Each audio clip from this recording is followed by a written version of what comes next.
ఇక రాజమండ్రిలో ఎండల తీవ్రతపై మరింత సమాచారం మా ప్రతినిధి రాజ్బాబు అందిస్తారు. మార్చి మొదటి వారంలోనే సూర్యుడు ఉగ్రరూపం చూపుతున్నాడు. మే నెలను తలపించే విధంగా మార్చి మొదటి వారంలోనే ఎండలు మండడంతో ప్రజలైతే కనుక తల్లడిల్లుతున్న పరిస్థితి అయితే నెలకొంది. ప్రస్తుతం మనం రాజమండ్రిలోని నందం గనిరాజ్ సెంటర్ దగ్గర ఉన్నాం. ఇక్కడ విజువల్స్లో చూడవచ్చు.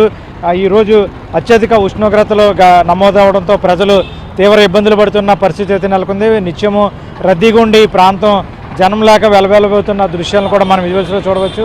గత 3 రోజులుగా కూడా ఎండలు మండుతున్నాయి, అత్యధిక ఉష్ణోగ్రతలు నమోదవుతున్నాయి. నిన్న రాజమండ్రిలో మొత్తం 39 డిగ్రీల అత్యధిక ఉష్ణోగ్రత నమోదైంది. ఈరోజు 37 డిగ్రీల అత్యధిక ఉష్ణోగ్రత నమోదైంది. ముఖ్యంగా రాజమండ్రి కాంక్రీట్ జంగిల్లో ఉండడము, రాజమండ్రికి ఆనుకొని గోదావరి తీరం ఉండడము, గోదావరి తీరంలో ఇసుక మేటల వల్ల రాజమండ్రిలో అత్యధిక ఉష్ణోగ్రతలు నమోదవుతున్నాయి. రాష్ట్రంలోనే ఎక్కడా లేని విధంగా రాజమండ్రిలో అత్యధిక ఉష్ణోగ్రతలు నమోదవడంతో ప్రజలు తల్లడిల్లుతున్నారు. మనమైతే కనుక ప్రస్తుతం విజువల్స్లో చూడవచ్చు. జనం వెలవెలబోతున్న ఆ దృశ్యాలను కూడా మనం విజువల్స్లో చూడవచ్చు.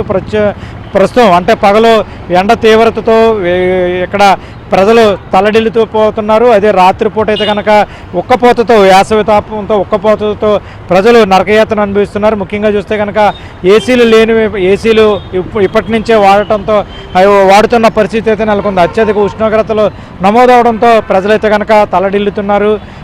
కాంక్రీట్ అంటే రాజమండ్రిలో ఎక్కడ చూసినా సిమెంట్ రోడ్లు వేయడం, దీనివల్ల అత్యధిక ఉష్ణోగ్రతలు నమోదవుతున్నాయి. అంటే మార్చి తొలి వారంలోనే ప్రస్తుతం 39 డిగ్రీలు, 38 డిగ్రీలు, 37 డిగ్రీల అత్యధిక ఉష్ణోగ్రతలు నమోదవడంతో ప్రజలైతే కనుక వేసవి తాపానికి గురవుతున్నారు. పగటిపూట అంటే మధ్యాహ్నం 12 గంటలు దాటితే ఇంటి నుంచి బయటికి రావడానికి కూడా తీవ్ర ఇబ్బందులు పడుతున్న పరిస్థితి అయితే నెలకొంది. మార్చి మొదటి వారంలోనే అత్యధిక ఉష్ణోగ్రతలు నమోదవడంతో ఈ వేసవిలో పరిస్థితి ఎలా ఉంటుందో అనేది ప్రజలు భయాందోళన చెందుతున్న పరిస్థితి అయితే నెలకొంది. రాజమండ్రితో పాటు తూర్పుగోదావరి జిల్లా వ్యాప్తంగా కూడా అన్ని ప్రాంతాల్లో కూడా అత్యధిక ఉష్ణోగ్రతలు నమోదవడంతో పగటిపూట మధ్యాహ్నం 12 గంటల నుంచి ఇళ్ల నుంచి బయటికి రావడానికి జనం తల్లడిల్లిపోతున్నారు. మధ్యాహ్నం 12 గంటల నుంచి 4 గంటల వరకు కూడా జనసంచారం లేక రోడ్లన్నీ నిర్మానుష్యంగా ఉంటున్నాయి. మార్చి మొదటి వారంలోనే అత్యధిక ఉష్ణోగ్రతలు నమోదవడంతో ఏప్రిల్, మే నెలలో ఎండల తీవ్రత ఎలాగుంటుంది అనేది కూడా ప్రజలు భయాందోళన చెందుతున్నారు. ఇది రాజమండ్రిలో అత్యధిక ఉష్ణోగ్రతలు నమోదవడం వల్ల ప్రజలు ఇబ్బందులు పడుతున్న పరిస్థితి. Water studio.